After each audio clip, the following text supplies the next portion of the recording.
kindle in them the fire of your love. Send forth your Spirit, and it shall be created, and you shall renew the face of the earth. O God, who by the light of the Holy Spirit did instruct the heart of the faithful, grant that by the same Holy Spirit we may be truly wise and never enjoy His consolation. Through Christ our Lord. Amen. In the name of the Father, and of the Son, and of the Holy Spirit. Amen. Amen. Thank you, Brother Mel, for the opening prayer. Welcome po, Doc.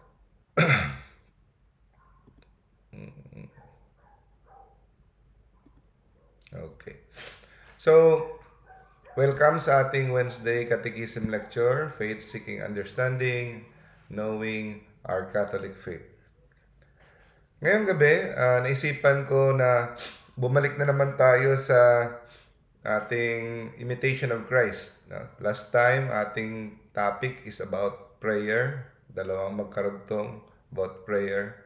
Ngayon, kung paano ng isang follower ni Christ ang pakikinig sa kanyang boses, the inner voice of God. Ang ating lecture is taken from the Imitation of Christ. Kung ako sa inyo, dapat lahat ng bahay may ganito, no? Dati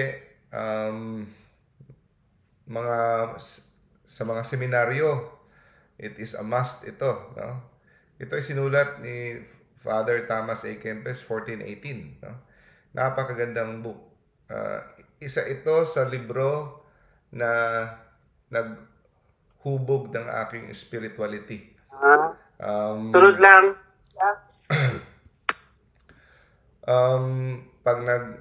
Kasi sa cellphone dinownload ko yung Kindle, tapos meron siyang pwede kang option na i-download mo yung reader, yung nagbabasa siya, no, voice reader.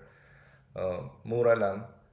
Habang nagti-treadmill ako, habang may ginagawa, piniplay ko lang siya. No? So, babalik-balik, siguro ilang ulit na ito, hindi na mabilang ulit-ulit kasi maliit lang itong libro. Pero, I'm telling you, no, mababago talaga ang paningin mo, ang pananaw mo sa buhay. Itong The Imitation of Christ. Pag matagal kang hindi nakarinig na ito, nabasa, magwa-wonder na naman yung mind mo sa world. Pag ito, nababalik ka, nag-grounded ka. No? In your humility lalo na. And then in silence. So, very small book. Pwede mo na nga ito makuha ng libre sa online sa mga sinishare na lang ito. No? The Imitation of Christ. Napunta tayo sa chapter na The Inward Voice of Christ to the Faithful Soul. Okay? So, paano ba? Parating naririnig, Lord, speak to me, Lord, speak to me. Hindi ko naman naririnig si Lord. No? Most of the time, hindi natin naririnig ang boses ni Lord. No? Dahil wala tayong time. No? Wala tayong time na hintayin na pakinggan siya. Pero sa mga nakikinig, no? Huwag nating isipin na may maririnig ka talagang audible voice. No. God speaks in the silence of your heart. Hindi mo maririnig sa iyong boses, no? Kasi baka mag-expect tayo na may maririnig ka talaga. Sabi dito, pinagpala ang tao, no? Kung siya ay handang makinig sa Diyos. No? Sa kanyang puso. So, dapat pala, nanaisin natin na hilingin natin sa Diyos, nanaisin natin at bigyan natin ng panahon na makinig sa Diyos. Ang pinaka number 1 na hadlang dito ay wala tayong oras. Nagmamadali tayo sa ating prayer, or pag meron tayong break or free time, instead na magmumuni-muni tayo with the Lord, ating kuha ka agad ng earphone, earphone, headphones, basta i-occupy natin ang mga space and gap. So instead na gamitin natin to sit down and to listen to the Lord, talk to the Lord, kuha ng cellphone, Netflix, kung ano-ano. No? Kaya ngayon ako, sisira na yung lahat yata yung mga Bluetooth earphones ko, no? Kasi yung mga kasi wala nang gamit kasi distraction, no? Too much music. Wala na tayong time sa pakikinig kay Lord. So, blessed is the man who hears the Lord speaking to him. So, marami sa atin nagpe-pray na, meron na tayong prayer life, pero ang kulang sa atin, yung pakikinig kay Lord.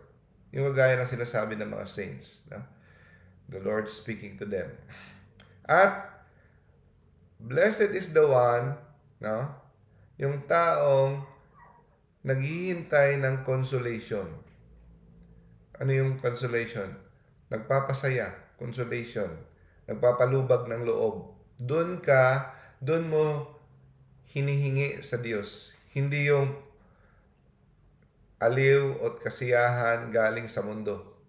Pag ang Diyos ang nagbigay sa iyo ng consolation, ng comfort, iba. It is lasting. Blessed are the ears which receive the echoes of the soft whisper of God. So, pag si Lord ay nagsalita, malumanay, mahina, at ito ay bulong. Hindi sa malakas na boses, sa thunder, sa in the silence of our heart. I'm sure na feel nyo na yan, from time to time, especially pag naging strong na naman ang ating prayer life, minsan nagbabackslide, nagiging tamad, nawawala. Pero when we are nagiging strong ang ating prayer time, prayer life, dito dumadating ito. God speaking to us more. Especially pag nagbigay tayo ng time in front of the Blessed Sacrament more. So, blessed ang tao na nagbibigay ng time sa pakikinig at tinatanggihan ang mga whisperings ng mundo. Kung ano yung anong pumapatay sa ating spiritual life? Anong pumapatay? Yung ating curiosity. So, dapat malaman natin to. Itong latest chika, latest tabloid, latest dapat, nakakainganyo itong video na to, yung thumbnail na to, i-click natin kung ano to. So, nauubos ang ating oras sa pag-click ng mga thumbnail, mga bagong mga chisms, At blessed ang tao, pinagpala ang tao na pipiliin niya na ang kanyang leisure ay si God. Hindi na naghahanap ng kung anong leisure. Hindi naman kasalanan na may leisure tayo with friends, sa mundo, sa mga Pero, pag naging part na ng buhay mo na mas naaaliw ka na si God ang kasama mo, blessed ka. Kasi mahirap yan. Minsan lang ang taong naaabot yan na God is their leisure. Kaya nga sinasama ko na rin yan sa aking prayer. Yan You are my, in the morning prayer in front of Blessed Sacrament, when I praise God, sinasabi ko, you are my provider, you are my deliverer, you are my protector, you are my stronghold, you are my shield. Kasi sinasabi ko, you are my leisure. You are my best friend, you are my delight, you are my pleasure. Kasi pag nire-remind natin na siya yung ating pleasure, siya yung ating leisure, humihina yung paghahanap natin ng pleasure sa ibang bagay. Pwede naman pala si God hindi naman kailangan makamundo. So, by saying that, dahan-dahan, no? Dahan-dahan, nade-detach ka na sa world. Hindi naman yan biglaan na dahil follower ka ni Christ, biglang detach ka na sa world, si God na lang. No. It is a process. Long, steady process. No? Always remember, God works slow. Yes, God can work fast sometimes pag ginusto niya, but most of the time, God works slow. Kagaya ng pagpapalayas ng Diyos dahan-dahan sa mga tao na nakatira sa Promised Land. 40 years silang nag-ikot-ikot, hindi biglaan. Hinahanda ang ating puso, hinahanda, hindi biglaan. Yung technique na instant, yung mabilisan, instant justice, instant, mabilisan, sa diablo yan. Okay? Pag gusto mo mabilisan. Usually, God will heal the land. God will heal your family. Process yan. Okay? So, actually, kung tatanungin, paano mo mapapakinggan ang inner voice ni God? Wala lang, mabilis lang itong lecture kung may mga dagdag lang. Shut the doors of your carnal desires. Ano ibig sabihin? So, para marinig mo ang boses ni God, sarhan mo, no? Siraduhin mo yung mga desires ng iyong laman. Yung mga worldly leisures, mga material things. Kasi hindi mo talaga hindi mo talaga ma-attain ang inner peace at ang boses ni God kung namamangka ka sa dalawang ilog. Sandali lang, ha? Saan ba yung ang aking charger? Parang lobat ako. Okay. Sana umabot. Okay. 20% na lang. Hindi ko makita ang charger.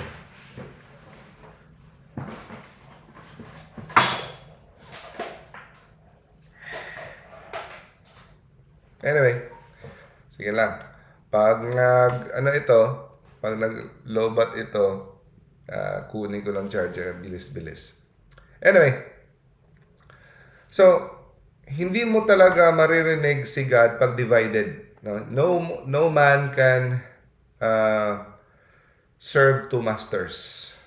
No? Either he will hate the other or love the other. So, the more ka detached sa world, the more ka si God makikipag-usap sa'yo. Yun lang ang technique. Wala nang iba. The more you detach from the world, from the material things, from these worldly things, no? And sabi ni Lord, I am your salvation, I am your peace and your life. Keep yourself unto me, and you shall find peace. Paano mo mahahanap ang peace, yung inner peace, no, that only comes from the Lord? Bigay mo ang buong sarili mo. Mahirap yan. Kahit ako, struggle natin yan. Lahat tayo, struggle natin yan. Bigay mo ang buong puso, buong sarili mo kay God. So, araw-araw, process yan, process. Hindi yan biglaan. So, every day, you give yourself more, you give yourself more and more and more, and less and less and less of yourself. So, anong gagawin natin? Put away all transitory things. Anong transitory things? Itong sa material na bagay sa mundo. Lahat. Kung ano yan. No? Of course, meron tayong career. Meron tayong ambisyon. Meron tayong mga pangarap. Okay lang yan. May mga trabaho tayo.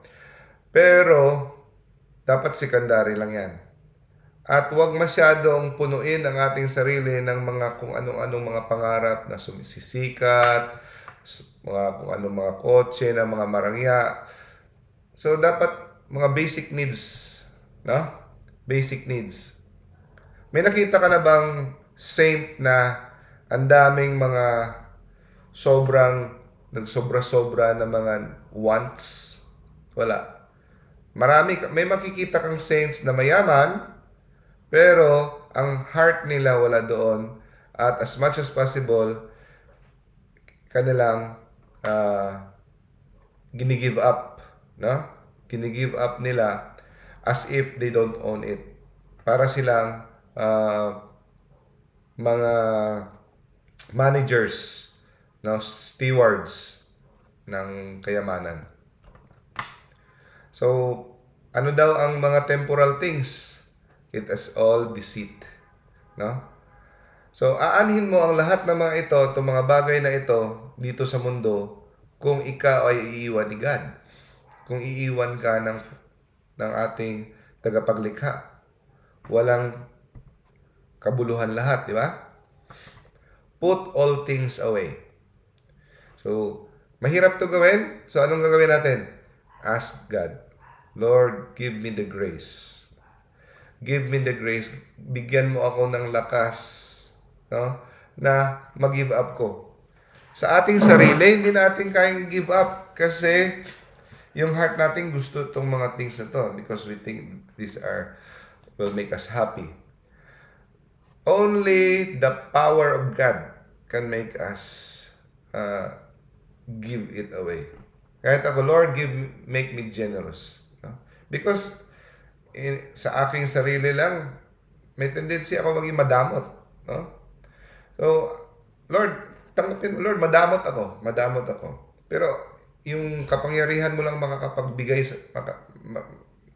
will make me generous. Sarili mo lang, yung sariling willpower, di mo kaya. No? Give yourself to the Creator. Yun lang ang paraan na maririnig mo ang boses ni God more and more. So, the more you are attached to the world, to the pleasures of this world, hindi mo maririnig. The more mo binibigay, lumalakas ang boses ng Diyos sa iyong puso. Lumalakas. Pero pag mas more ka sa world, nalulunod yung boses niya sa boses ng mundo. Okay? Kaya sabihin mo always, speak Lord, your servant is listening. No? I am your servant, give me understanding that I may know your testimonies. Let not Moses speak to me, nor any prophet, but rather speak, O Lord. Bakit sinabi dito, wag mong hindi si Moses o ang mga propeta ang pasalitain mo sa akin, kundi ikaw, Lord. Bakit? Masama ba makinig sa mga propeta? Hindi naman. Pero, mas piliin dapat natin na si Lord talaga ang magsasalita sa atin. Bakit? Kasi, sino ba ang nagpaliwanag ng mga isipan ng mga propeta? Ang Diyos lamang. No? So, pag ang Diyos hindi nagsalita sa atin, kahit aralin natin ang mga prophets, aralin natin ang Bible, aralin natin lahat ng mga spiritual books, pag si Lord hindi nagsalita sa atin, ating puso, at hindi niya tayo tinuruan ng kanyang mysteries, walang mangyayari. So, yung iba, walang pakialam, aral lang sila ng aral ng Bible, aral ng mga theology books, walang prayer, walang pakikipag-usap sa Diyos. Kaya yung kanilang, ang nangyayari, ang kanilang teachings, kanilang lectures, walang nababagong buhay. No? At yung kanilang buhay, hindi rin nababago. Ang asal, ang ugali, ganun pa rin. No? Maging makasalanan. Because, iba yung inaaral mo at ang Diyos ang nagtuturo sa iyo. Hindi ibig sabihin hindi ka na mag-aaral, hindi ka na mabasa, hindi ibig sabihin yan. Hindi. After mo mag-aral, dapat may time kang makikipag-usap sa Diyos na siya ay magsasalita sa iyo at magtuturo sa iyo, the Holy Spirit. No? Sabi dito, they utter words, but hindi sila nakakabigay ng Spirit. They speak with beauty, but kung ikaw ay tahimik, Panginoon, no, hindi napupukaw ang puso ng tao. Okay? They give us scripture, pero ikaw ang nagbibigay ng kahulugan dito sa puso. I'm sure na-experience nyo na yan. Na-experience nyo na yan na one time in yung prayer or bigla na lang, oh, ganito pa lang ibig sabihin. Naintindihan ko na. Ganito. Di ba? Siya ang nagre-reveal, nagpapahayag kung anong ibig sabihin ng isang verse na ito. Ang iba, magsasalita ng commandments, pero sinong tutulong sa atin para ating ma-fulfill ang commandments, para masunod natin yung kautusan ng Diyos? Only the Lord. No? Only the Lord enlighten the heart. At siya rin ang magbibigay ng lakas para sa ating journey. No? Speak, Lord, your servant is listening. You have the words of eternal life. Speak unto me for some consolation into my soul. So, ang magbibigay ng... So, maraming tao ngayon may mga nervyos, no? Nababalisa, walang peace, depressed. Bakit? Hinahanap natin kung sa iba-ibang bagay, no? Akala natin psychologist lang ang makakaano sa ating or gamot, no? So bakit karamihan ng mga taong may depression, nababalisa, walang peace, lungkot, malumbay? Because you're not asking consolation from the Lord. Pag si Lord ang nagbigay ng consolation, no? Iba talaga. So ang words ni God is so sweet. When God speaks to our heart, is so sweet. Talo pa ang lahat ng words ng mga philosopher, knowledge ng mga scientists of this world. No? Kaya napakasarap siguro mga kapatid when you hear the word of God. Yan ang kulang sa atin. Pray lang tayo ng pray. Hindi tayo naghihintay. God teaches us, speaks to us in the soft whisper. No? So dapat pakikinggan natin ang boses ni God in the silence. No? At tanggapin natin to na with all humility, pagpakumbaba. Hindi dapat natin tayo, ay, proud na proud tayo, Lord, speak to me, ganon. They are not to be drawn forth for vain approbation. Hindi yan pagpapayabang na si God is speaking to you. Receive it in silence and humility and with deep love. Okay? So, blessed ang tao, pinagpala ang tao na ang Diyos ang nagtuturo sa kanya. Okay? Hindi ibig sabihin dahil tinuturuan ka ni Lord, hindi ka na mag-aaral. Aral ka pa rin, pero iba talaga yung si Lord ang nagtatanim talaga ng inaral mo sa puso mo at naintindihan mo. Sabi ni Saint Thomas of Aquinas, Saint Bernard of Clairvaux, tinanong sila kung anong kanilang sikreto sa kanilang knowledge. Sabi nila, looking at the crucifix. No? Looking at the crucifix. Now, kaya ako kahit anong minsan kakapagod na, I try my best talaga, no? To go to Mass every day, receive the Eucharist, and after that, spend much time in the Blessed Sacrament. Kasi, yun lang talaga. If you want the Holy Spirit to work, you give time to God. No? Si Archbishop Fulton Sheen nga, si Venerable Archbishop Fulton Sheen, before every homily, he spends 2 hours in the Blessed Sacrament. No? Before siya magawa ng kanyang homily. I said to the Lord, no? I said the Lord, no? Sabi ni Lord. Siya ang nagturo sa mga propeta ever since. Hanggang ngayon, hindi siya tumitigil sa pakikipag-usap sa atin. Pero, dinidedma siya ng tao. Many are deaf and hardened against my voice. Sabi niya, mas pipiliin pa nila makinig sa mundo kumpara sa akin. No? They are rather desires of the flesh more readily than after the good and pleasures of God. Nakikipag-usap siya, hindi siya tumitigil sa pakipag-usap hanggang ngayon. No? Ang nakakalungkot daw, sa konting mga rewards, no? Maggantimpala dito sa mundo, ang lahat gagawin ng tao, no? Magpupuyat, isa-sacrifice ang relationship, kung ano-ano lang isa-sacrifice, no?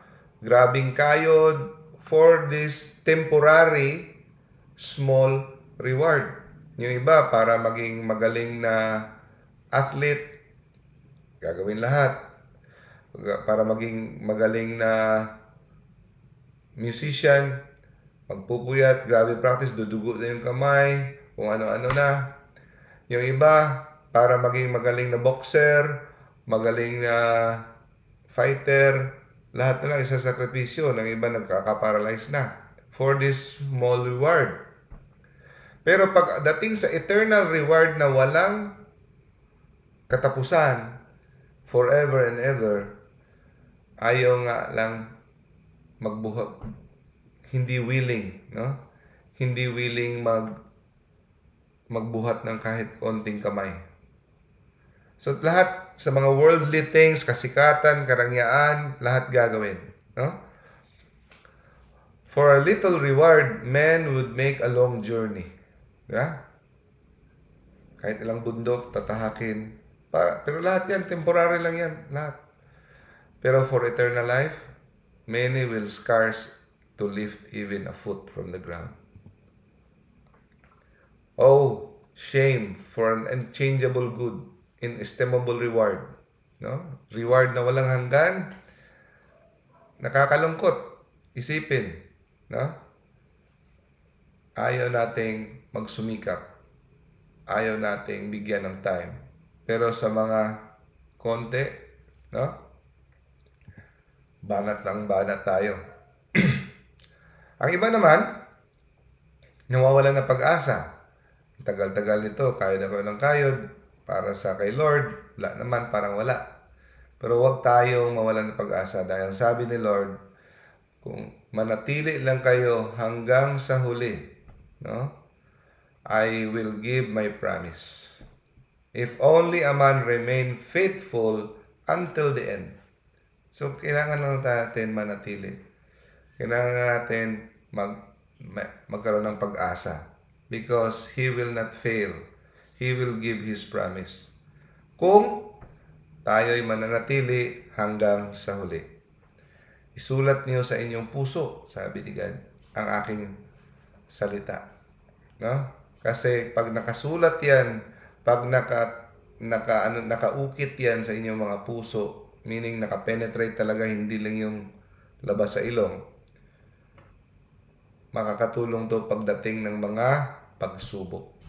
Hindi kayo maliligalig. No?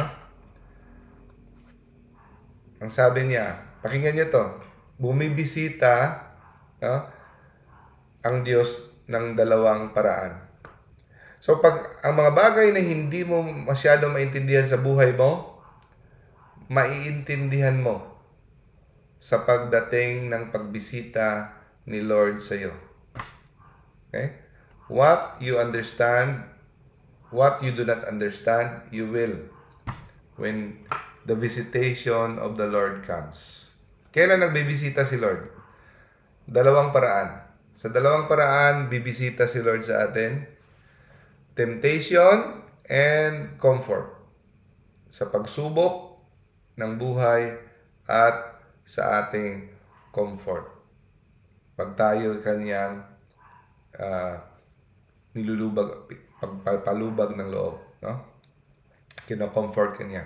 Hindi ko masyado alam sa Tagalog kung anong exact yung pinaka-swak na term for comfort. Pero alam naman natin yan. So, araw-araw, no? Tinuturuan niya tayo ng dalawang leksyon, dalawang aral. Una, no? Nire-rebuke niya tayo sa ating mga pagkakamali araw-araw. At ang pangalawa ay minumungkahi niya tayo na magiging tutubo sa grace. So, ang temptation, pagsubok, yan ay pagdidisiplina sa atin sa mga ating pagkakamali. No? At ang comfort, ito ay nagmumungkahi sa atin to grow in grace. Walk before me in truth. No? And in the simplicity, thy heart seek me continually. So, ang tao daw na naglalakad sa katotohanan ay magiging safe from the assault of the evil one. Paano yan? Paano to walk in the truth? Pag alam mo ang mga katotohanan ng turo ng simbahan, example, catechism, the truth will set you free. Hindi ka mabibiktima sa mga bitag, patibong na mga maling turo o mga maling impluensya ng dyablo. Kasi hindi ka matitibag kasi ang foundation mo is strong dahil alam mo ang mga prinsipyo ng katotohanan ng turo ni Kristo sa pamamagitan ng simbahan. So, pag well catechized ka, di ka mararatol. Kasi alam mo, ganito yan. Ganito yung mangyayari dyan. Galing sa dyablo yan. Si Lord, etong pag-asa natin. Kagaya sa akin, di ba, sabi ko, ilang taon, ilang decades akong naghihirap na matigil yung aking immorality. In my part, ewan ko lang sa inyo, basta natigil ang aking immorality when I know the truth through the catechism. No? Especially when I know the principles of sanctifying grace and mortal sin. No? So, hindi na yung ating concept of salvation, widow, kung ano lang yung, hindi by feeling, kung ano, hindi solid as a rock. Alam mo yung principle ng sanctifying grace, mortal sin, salvation, mamamere. Alam mo, hindi matitibag. No? Hindi ka madadala kung sa ano-ano mga sabi-sabi ng mga kung sinong mga theologian na yan dyan. No? Na mga modernist o mga ultra-traditionalist o ano ba. No? So, alam mo. So, walk in the truth. At saka, think upon your sins with great displeasure. Isipin mo parati ang iyong kasalanan. Nung una, yung mga ginawa, lalo na mortal sin. Kung wala kang mortal sin, huwag kang gumawa ng mortal sin. Huwag kang mag-invento dahil, wala akong kasalanan. Magbunyi ka na hindi ka naka-experience sa mortal sin. Pero kung naka-experience ka ng mga mortal sin sa mga venial sin, yan ang isipin mo. Kahit na-confess mo na yan, alam mo na patawad ka na, hindi ibig sabihin na magdududa ka na napatawad ka ba o hindi. No, be at peace. Alam mo na patawad ka na. Pero, pagsisisihan mo pa rin. Pagsisisihan mo pa rin. Hindi masama ang pagsisisi sa mga nagawa mong kasalanan dati kahit napatawad na. Mali mga kapatid, pag nagdududa ka napatawad ka na ba? Insulto sa Diyos yan. Be at peace na napatawad ka na, pero natutuwa ang Diyos pag pinagsisihan mo pa rin. Kahit si St. Peter, lifetime niyang pinagsisihan ang pag-deny niya kay Christ. No? So, pag pinagsisihan mo ang mga ginawa mong kasalanan dati, dahan-dahan na babayaran ang iyong temporal punishment. No? So, napupurify ang iyong soul. At huwag mong isipin na magaling ka at kapuri-puri ka dahil sa mga maganda mong ginawa. So, like for example, sa amin na nag-lecture, nagbibigay ng nag-pray kung sa atin. No? Malaking temptation sa atin na sometimes sabihin natin, ang galing-galing ko. Nag-lecture ako for the Lord. No? galing-galing ko, no? Yan ang ating malaking temptation na pwedeng pumasok sa utak natin. Kaya always remind, kaya napaganda talaga ng imitation of Christ. Always be reminded na never think of yourself anything good because of your good works. Huwag mong isipin yan.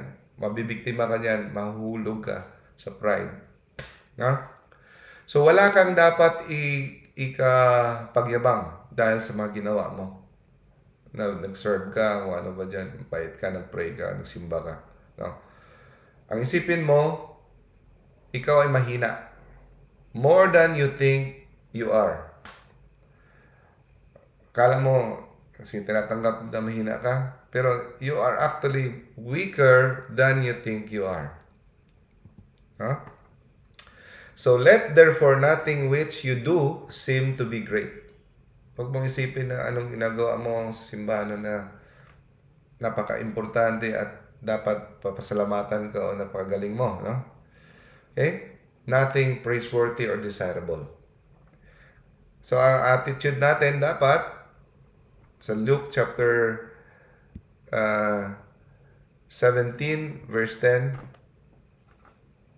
so you also, when you have done everything you were told to, you should say, we are unworthy servants, we have only done our duty. Yan, ulit-ulitin mo yan. Pag may ginawa ka for the Lord, sabihin mo, I am just an unworthy servant. Ginagawa ko lang ang aking tungkulin. Hindi dapat ako pasalamatan ni Lord, hindi dapat no? Kung bibigyan ka ng gantimpala ni Lord, si Lord na ang bahala niyan, pero hindi ka magde-demand o titingin sa iyo ng sarili mo na mataas ka. Okay? Ang dapat mong katakutan ay ang iyong mga kasalanan, ay iyong mga kamalian ng pagkukulang sa Diyos. Mas katakutan mo daw yan kumpara sa pagkawala ng iyong ari-arian, kung pagkawala ng iyong hanap buhay, pagkawala ng kung ano-ano sa mga bagay sa mundo. Mas katakutan mo ang iyong mga kasalanan, ang paggawa, na ang Diyos ay mawawalay sa iyo. No? Than any loss whatever of any goods. Yung iba, walking with God, hindi dahil kay Kristo, hindi dahil sincerely kay Kristo, but tila sila ay nagsiserve kay Lord, nag-i-study kay Lord, nag-a-attend ng prayer meeting out of curiosity and by pride. May mga ganon. Gusto nila mag-aral, alam nilang apologetics, theology, catechism, ano. Gusto nilang maintindihan ang mga deep mysteries about God. Ang problema, they neglect their salvation. So, aral lang ng aral, gusto na nila makagain ng knowledge para sabihin ng tao na magaling sila o ano ito, para masupalpal nilang kalaban nila. Pero nineglect nila ang kanilang virtues, ang kanilang faults, hindi pa nila nakakorek ang kanilang pride, bitterness, yung kanilang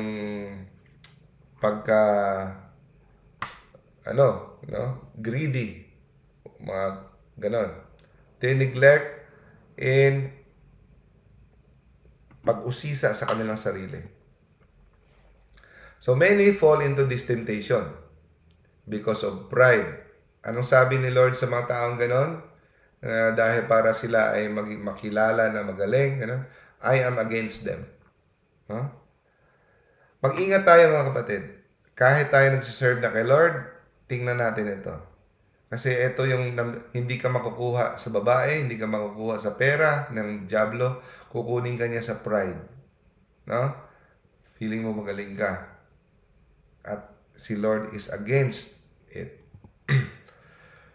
So, shrink from debating upon the works of the Most High. Hindi ibig sabihin na bawal na makipagdebate ha. Hindi to. Ang ibig sabihin nito, huwag mong debatihan kung ano yung mga mysteries ni God. No? The works of the Most High. Yung mga mysteries na sobra kang engrossed, sobra kang attached to that. No? But search narrowly thine own iniquities. Mas mabuti pang usisain mo ang iyong mga pagkakamali, kung ano yung mga faults mo, kung ano yung kailangan mong baguhin. Yun ang pinaka-importante. No? Kung saan ka parating nahuhulog at nagkakamali. How many good things you have neglected? Kung ano yung mga kulang mong mga bagay na hindi pa nagagawa na pinapagawa ni Lord. Ang iba daw, ang devotion hanggang libro lang. Yung iba, hanggang outward sign. Oh, ganun nag-pray, ganun, bait-bait. No? Ang iba, yung kung anong mga paraphernalias ginagamit. Hindi ko sinasabing masama maggamit ng mga medals, cross. Hindi. Ibig sabihin, okay yung mga cross, medals, at saka mga outward sign. Pero dapat tagos hanggang loob. Yung iba, hanggang labas lang. Walang loob. No? So hanggang sa libro lang, hanggang sa dunong. Pero pag nagsalita, pag walang nakabantay, walang nakatingin, violente pag nagsalita. No? Handang pumatay, handang manakit, handang gumante. No? Some have me in their mouths, but little in their hearts. Pero yung iba naman, na-enlightened ng Holy Spirit sa kanilang understanding at kanilang pinipiga ang kanilang mga affections ng mga worldly things, no? At parating sinisikap na hangarin yung mga eternal things, yun ang gusto ni Lord. No? The Spirit of Truth, the Holy Spirit. No? So, gusto nyong ma-detach from earthly things? Ask the Holy Spirit. Siya lang ang makakapag yung mga, di ba, experience na yan, dati gusto-gusto nyo, pero ngayon parang wala ka ng gana. Mas gusto mo ng eternal things. So, si Lord lang ang makagawa niyan. Okay? So, sorry mga kapatid, iwanan ko lang kayo, sandali lang ha. Takbuhin ko lang yung charger sa kabilang kwarto.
Hindi, iwanan ka, oh.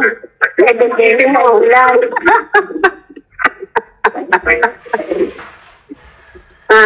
Bigay mo. Bigay mo ngayon. Okay. So, mga kapatid, hindi ko talaga mahanap ang charger kasi galing kami ng Davao. Tapos dinala ko ito. Baka si Mrs. yung nagkaligpit. Kung saan na lang tayo mapapatayan ng battery, hanggang dyan na lang tayo. Hindi ko talaga mahanap. At saka wala si Mrs. dito ngayon. Okay. Next. Because I am still weak in love and imperfect in virtue. tayo. No? Weak pa tayo. We are still in the process, di ba? To perfect our love for God. Weak pa tayo sa virtue. Anong ginagawa ni Lord? No? Kailangan niya, we are being subjected to holy ways of discipline. No? Kaya, huwag tayong maging allergy sa mga pagsubok. Pinapadala ni Lord, hinahayaan niya yan para sa ating holy discipline. Yung holy discipline ni Lord through trials, dyan, nagiging strong ang ating virtue, nagiging perfect ang ating love para kay God.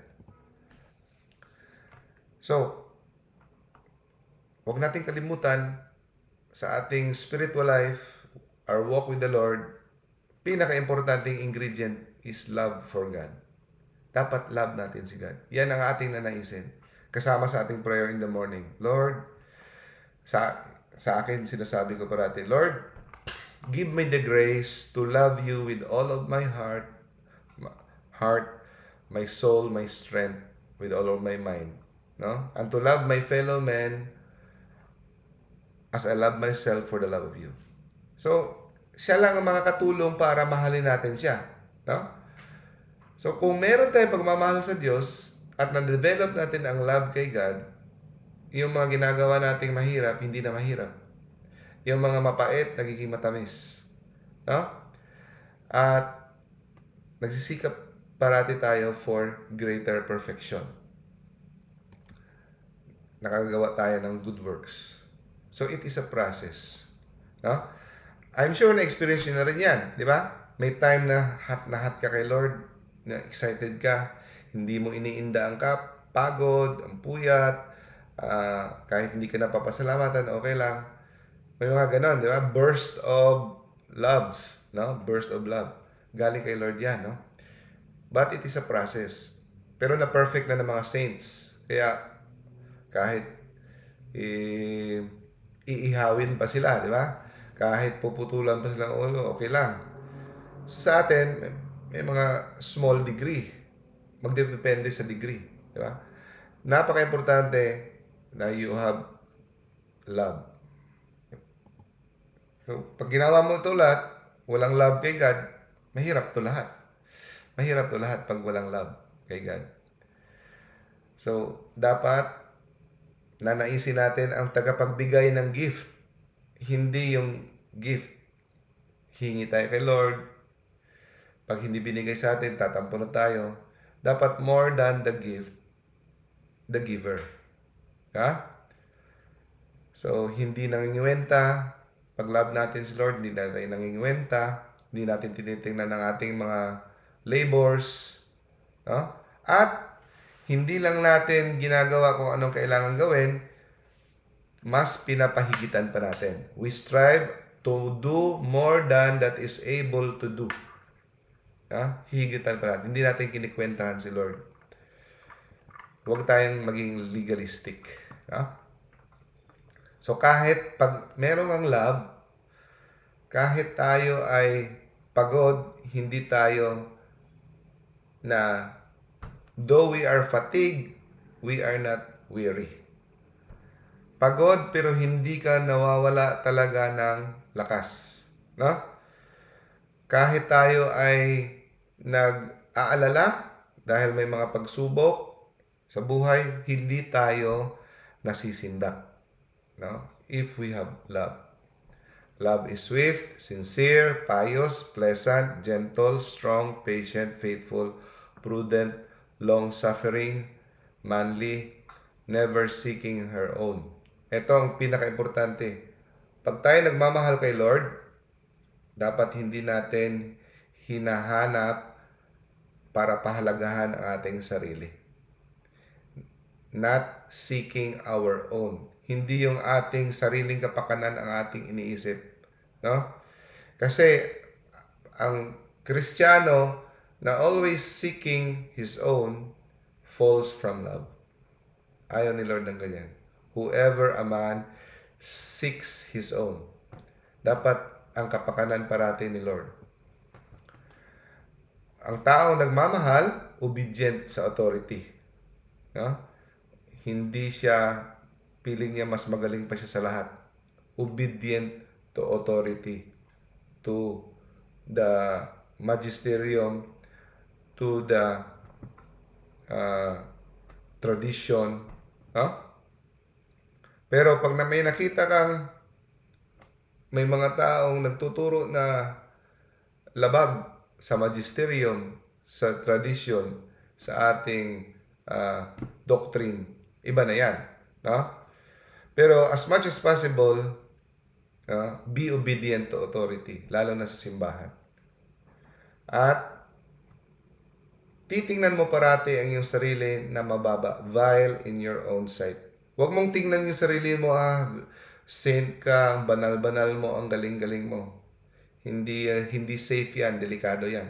Mas safe pa pag tiningnan mo yung sarili mong makasalanan at weak. Kasi yan nga kaya nga compatible yung prayer na Lord have mercy on me a sinner. Lord have mercy on me a sinner. Kahit ano ka pa kabanal, kahit si Saint Dominic de Guzman ka pa, kahit si Saint Francis of Assisi ka pa, sila nagpe-pray pa rin ng ganyan, Lord have mercy on me a sinner. No? At may mga time na, di ba, may mga time na parang feeling niyo ang layo-layo ni Lord. Parang wala si Lord. Nagpe-pray ka, hindi mo na-feel si Lord. Yan ang time na sinasabi dito, God hides His face. Sinasadya ni Lord na magtatago siya. Hindi siya magpapakita sa iyo. God hides His face. No? Para mo yung tinatawag na dark night of the soul. Yung sinasabi ni St. John of the Cross, dark night of the soul. Sinasadya niya yan para mag-increase ang iyong faith. Kasi hindi mo matatawag na love mo si God pag hindi ka naka-experience ng sorrow. Sinasadya niya. No? God hides His face. Hindi puro consolation. When you pray with consolation, no. Sometimes si Saint Teresa of Avila, ilang years na spiritual dryness na nagpe-pray siya, walang consolation, walang inner peace, walang lahat. Parang ano ba ito? Nagpe-pray ako, parang wala. That is stage yan. Sinasadya ni Lord. No? So, pag ang tao ay hindi handa mag-suffer for the will, for God, para sundin ang kalooban ni Lord, hindi karapat-dapat na tawaging lover of God. So, kahit sometimes si God parang wala, faithful ka pa rin, pray ka pa rin. No? He who is not ready to suffer all things and to conform to the will of the beloved. May mga plano si God eh. No? Hindi parate sa atin ang plano. Si Lord nagbibigay ng sweet affection. Pero kung kailan niya gusto. Kung kanino niya gusto. So pag si Lord nagbigay ng consolation, di ba? Na-experience niya na yan, di ba?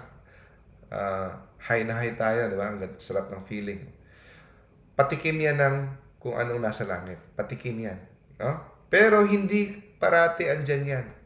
Huwag kang magdepende dyan na parati kang spiritually high.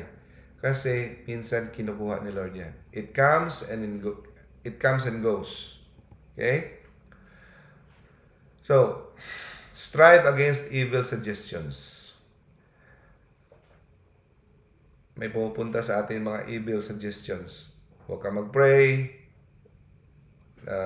Pinapatamad ka mag-pray. No? Labanan mo yan. Sa pakipaglaban ng mga evil suggestions na pumapasok sa mga evil thoughts, hindi kasalanan yan mga evil thoughts. Pag nilabanan mo yan, points yan. Merit yan, points. No? So, pag hindi ka nag-give in sa mga evil thoughts, hindi kasalanan. Pag nag-give in ka, yun, kasalanan. So, ang ating old enemy, which is Satan, hindi nagsusurrender yan. Kahit Kristiyano ka na, kahit close ka na kay Lord. Nagsisikap siya na ikaw ay hadlangan niya para mag-grow, para gumawa ng godly exercise, para tigilan mo ang pag-read ng Life of the Saints, para tigilan mo ang pag-contemplation sa kanyang passion ni God. No? Kaya importante ang pag-contemplate sa passion, yung especially way of the cross, no? Para hadlangan kanya para sa pag-isip ng iyong mga kasalanan, recollection of your sin, to preserve your heart, and to grow in virtue. No? Nagsasuggest siya ng evil thoughts para ikaw ay mapagod sa pag-pray, bigyan kanya ng pagkasindak, pagka-nervyos, no? I-discourage kanya sa prayer, spiritual reading, going to confession, at hahadlangan kanyang mag-Holy Communion. Huwag kang maniwala sa kanya, no? Huwag kang mag-give in sa unclean thoughts. Sabihin mo sa kanya, "Depart from me, detestable deceiver." Sabihin mo sa kanya, "You shall have no part in me, but Jesus shall be with me. I would rather die and bear all suffering than consent to you." Sabihin mo sa diablo, mas pipiliin ko pang mamatay at magdusa kumpara sa papayagan ko ang iyong mga suggestion. No? The Lord is my light and my salvation. Sinong kakatakutan ko? Kahit lahat pa ng mga tao sa mundo mag-alsa, no, against me, no? Pero hindi ako matatakot because the Lord is my strength and my Redeemer. Okay?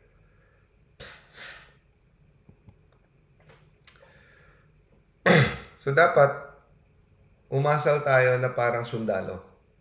Na dahil minsan sa ating kahinaan, tayo matumba, no? Bangon tayo, pero this time, the more na tayong aasa sa kanyang grace. Bakit tayo natutumba? Dahil hindi tayo umaasa sa kanyang grace. No? We are always depending on our own plan. So, nahuhulog tayo sa ating pride. Because of the pride, umaasa tayo sa ating sarili, no? We are led into error, at ang iba, hindi na nakakabangon hanggang sa huli. Because of pride. Sabi dito, sometimes men fall into blindness well nigh irremediable. Meaning irremediable hanggang kamatayan, hindi na sila nakabawi. Be careful of pride. So, pag binigyan kayo ng grace of devotion, no, binigyan tayo ng grace of devotion, nakaka-pray tayo, mas mamarapati natin, huwag natin ipagsabi sa iba. No? Nor value it greatly. No? Ang isipin mo, itong grasya na binigay sa iyo, hindi ka karapat-dapat. Dapat pasalamatan mo to at pakaingatan mo ito. Huwag mong ipagsabi your grace and devotion. No? Yung iba naman, kung hindi ang buhay nila ay hindi naaayon sa kanilang plano, sa ilang kagustuhan, nagiging nadidismaya. Napapagod na mag-pray at nagtatampo. Di naman na ito. Serve ako. Wala naman. Di ako mag-pray. Nagiging impatient, nagiging slothful. No? Hindi dapat ganyan. Kasi pag si God ang nagbigay sa atin ng consolation, binibigay niya kung kailan niya gusto, kung ano kalaki, o kung sino niya gusto, and as it shall please Him. Huh? Si God ang bahala. Dapat the giver more than the gift. Okay?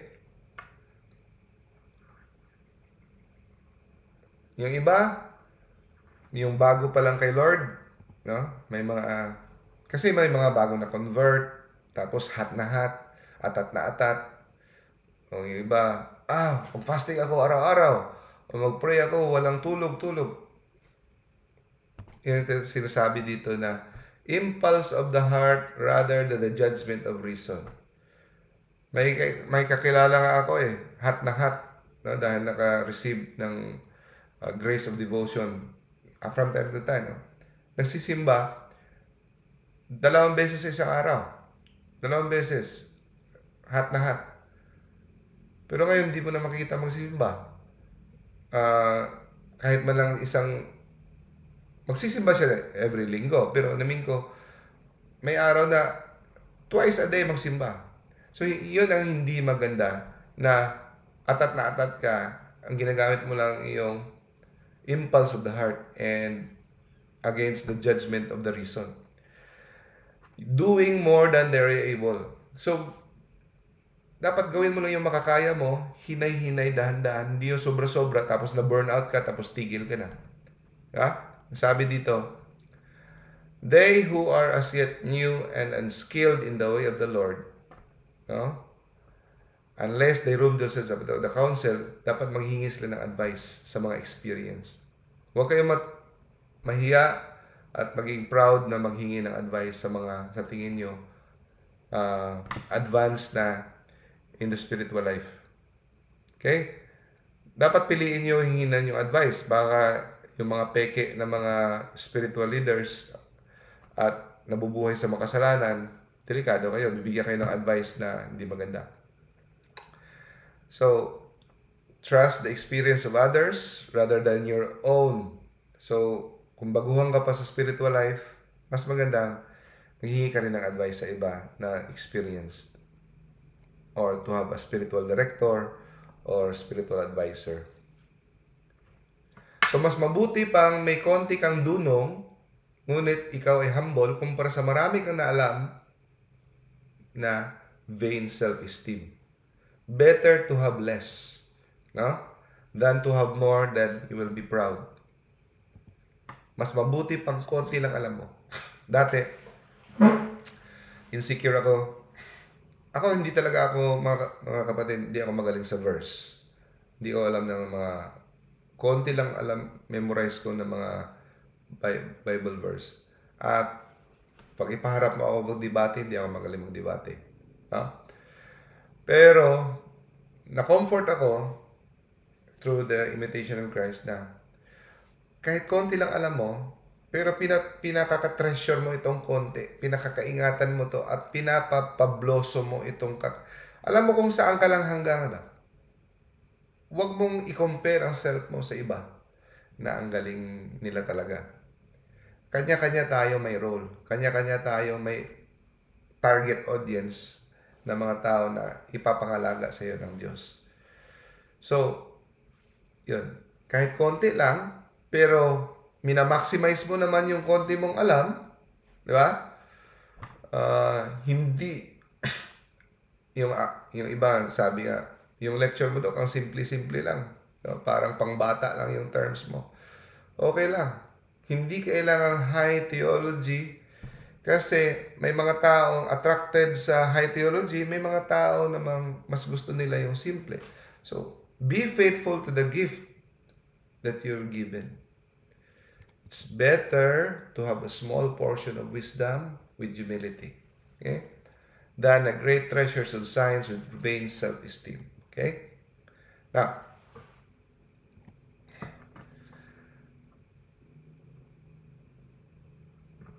so pag ikaw ay binigyan ng fervor of spirit, grace from God, spiritually high ka, kukunin yan minsan ni Lord. Okay? Para to make your faith grow. Huwag ka mag-aalala. The light will return. No? But, kinukuha yan minsan as a warning for you. Bakit? Kasi, yung pagiging spiritually dry na mga pagsubok, maranasan mo yung mga ganon, spiritual dryness, mga pagsubok, mas nakakatulong yan kumpara sa parati kang may consolations. Mas tumutubo ang tao sa pagsubok kumpara sa karangyaan at sa comfort. Always remember that. Mas nagiging strong tayo, no? Mas nagiging strong tayo, mas nagiging resilient tayo. Personal experience, brothers and sisters. Lumaki, nag-separate ng aking legal separation yung nanay at tatay ko. Maliit pa ako. 3 years old siguro ako. Tapos, doon ako, palit kami. Lumaki ako sa Bacolod, sa Negros. Doon, maganda ang buhay namin. Tapos, nung grade 5 ako, kinuha ko ng nanay ko. Doon naman kami tumira sa Tanggob, Samis. Ang hirap ng buhay. Ang hirap-hirap ng buhay. No? Pero to make the long story short, thankful ako sa experience na yon na napakahirap ng buhay. So, doon sa Negros, ang sarap ng buhay namin doon. Kung hindi ko siguro na-experience yung mahirap na buhay, hindi ako ganito ka-strong. Hindi ako ganito ka naging magsisikap. So, doon yung mga character natin na bibuild sa mga years of hardship. Di ba? I'm sure na-experience nyo na rin yan. Okay. So, yung merits, yung rewards ni God, hindi nakukuha sa mga visions, consolations, skilled in scriptures. Saan? Saan mas naaaliw si God? Hindi yung sa mga spiritual gifts, kung mga ano-ano dyan, speaking in tongues, prophecies, skilled in scriptures, kung ano. Saan siya mas naaaliw? When we are grounded in true humility and filled with divine charity, meaning love. Okay? So, huwag kang mag-alala kung mapurol ang utak mo, hindi ka makakamemorize ng mga argumento, mga ano. That always seeks the honor of God. Yun. Yun ang pinaka-importante, mga kapatid. No? Buti na, no? With, miracle. Ang ating battery ay napaka-konti na lang.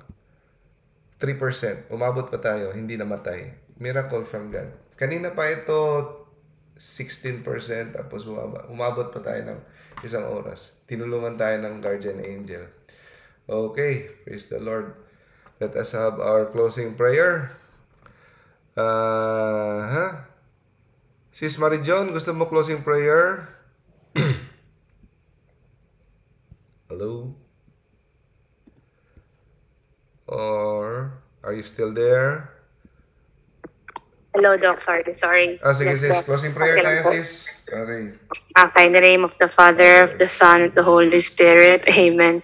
Our Father who art in heaven, hallowed be thy name. Thy kingdom come, thy will be done on earth as it is in heaven. Give us this day our daily bread. Give us this day our daily bread, and forgive us of our sins, as we forgive those who have sinned against us. Do not bring us to the test, but deliver us from evil. Amen. Hail Mary, full of grace, the Lord is with you.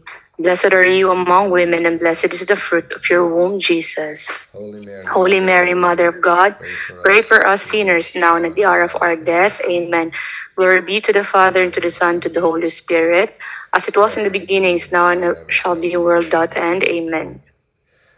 And Father, Son, Thank you, Doc. Holy Spirit. In the name of the Father, of Thank the you, Son, of sis. the Holy Spirit. Amen. Thank you for the closing prayers, sis. Thank you, brothers and sisters, Thank for you. attending. Sino hindi ko nag-greet kanina? Sis Marivic, Sis Monet, Brother Gerson, Sis Dalia, Sis John Marlo, Brother Naven, hindi ko nag-greet kanina. Yung iba nag-greet ko na.